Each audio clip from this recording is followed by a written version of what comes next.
சொன்னவரத்தில் விருதாச்சலம். எவ்வளோ கிலோமீட்டர் வருது அங்கேருந்து? 150 வரும் நினைக்கிறேன். நீங்கள் எப்படி எந்த ரூட்டாக வந்தீங்க? Ulundurpet to Kallakurichi to. So கொஞ்சம் சுற்றி வந்திருக்காரு. இதே நான் கேள்விப்பட்டேன் பக்கடேக்கூட் ரோடு பக்கம் அந்த சைட்லேருந்து வந்தால் கொஞ்சம் கிட்டன்ற மாதிரி கேள்விப்பட்டேன். பட் ஆனால் இப்போ சுற்றி அதெல்லாம் அவ்வளோ கிலோமீட்டர் இருக்குது. என்ன ப்ராப்ளம்? ரொம்ப ஷார்ட்டெல்லாம் விட்டாதீங்க. ரொம்ப டீசெண்டாக இருக்கட்டும். ரொம்ப இந்த ஒட்டிலாம் வேண்டாம் எதுவுமே. மெயினாக ஹேர் ஸ்ட்ரைட் பண்ணி விடுங்க. ஹேர் ஸ்ட்ரைட்டிங் பண்ணிடலாமா? எவ்வளோ தூரம் பண்ணலாம்? ஃப்ரண்ட்லேருந்து உச்சி வர பண்ணிடலாமா?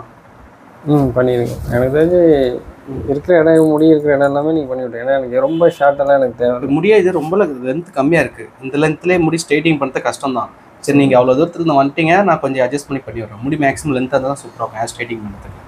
சரி, என்ன பண்ண முடியுமோ பெட்டராக பண்ணி விடுங்க. முடியை ஷார்ட்டாக இதில் இருக்கிறோம் சைடில். ஸோ இப்போ இருக்குது ஹேர் ஸ்ட்ரைட்டிங் பண்ணி ஹேர் கட்லாம் பண்ண போகிறோம். ஹேர் கட் பண்ண பிறகு ஸ்ட்ரைட்டிங் பண்ண பிறகு எப்படி ஃபேஸ்லுக்கு மார்க்குன்னு பாருங்கள். நீங்கள் யாராவது ஹேர் ஸ்ட்ரைட்டிங் பண்ண வந்தீங்கன்னா மேக்ஸிமம் ஒரு 3 months முடினாச்சும் வளர்த்து வச்சுட்டாங்க. இது ரொம்ப ஹேருக்கு ரொம்ப கம்மியாக இருக்குது. நீங்கள் இந்த அளவு எடுத்துன்னு வராதிங்க கண்டிப்பாக. ஆனால் வீடியோவில் எதுக்கு சொல்கிறேன்னா, நிறைய பேர் முடியை வந்து ரொம்ப கம்மியாக வச்சுட்டு வந்துடுறாங்க. ஸ்ட்ரைட்டிங் பண்ண ரொம்ப கஷ்டமாக இருக்கும். மேக்ஸிமம் வந்து ஒரு 3 months மேலே நீங்கள் வளர்த்து வச்சுருந்தீங்கன்னா சூப்பராக ஸ்ட்ரைட்டிங் வரும். செம்மையாக இருக்கும் பார்க்குறதுக்கு. இவர் முடியை வந்து ரொம்ப கம்மியாக இருக்குது. இது நான் அட்ஜஸ்ட் பண்ணி தான் பண்ண போகிறேன். ஃபைனல் லுக்கில் எப்படி வருதுன்னு பாருங்கள். ஸோ இப்போ 3 பாயிண்ட் போட போகிறோம். சைடில் எந்த அளவு ஷார்ட் வருதுன்னு பாருங்கள்.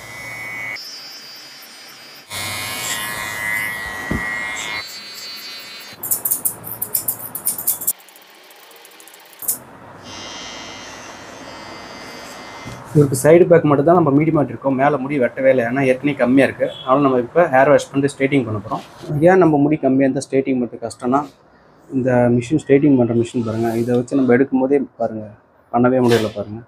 இதே முடி லென்த்தாக இருந்துச்சுன்னா கரெக்டாக நம்ம ஸ்ட்ரைட்டிங் பண்ணுறதுக்கு ப்ராப்பராக வரும், நல்லாயிருக்கும் பண்ணும்போது. அதனால தான் முடி லென்த்தாக வளர்த்து வச்சுட்டு வர சொல்லுங்கள் ஸ்ட்ரைட்டிங் பண்ணும்போது. ஸ்ட்ரைட்டிங் மிஷின்லாம் போட்டு ஸ்ட்ரைட்டிங் பண்ணிட்டோம். இதுக்கப்புறம் நம்ம க்ரீமி அப்ளை பண்ண போகிறோம். க்ரீம் வந்து ஃபுல்லாகவே அப்ளை பண்ணியாச்சு. ஓகே ப்ரோ, உங்களுக்கு? ஓகே ப்ரோ, சூப்பராக இருக்குது. எத்தனை மணிக்கு அங்கே கிளம்புனீங்க? 12 மணிக்கு. 12 மணிக்கு கிளம்பி இங்கே எத்தனை மணிக்கு வந்து சேர்ந்தீங்க? 2:30. எது பஸ்ஸில் வந்தீங்களா பைக்லையா? பைக்கில்.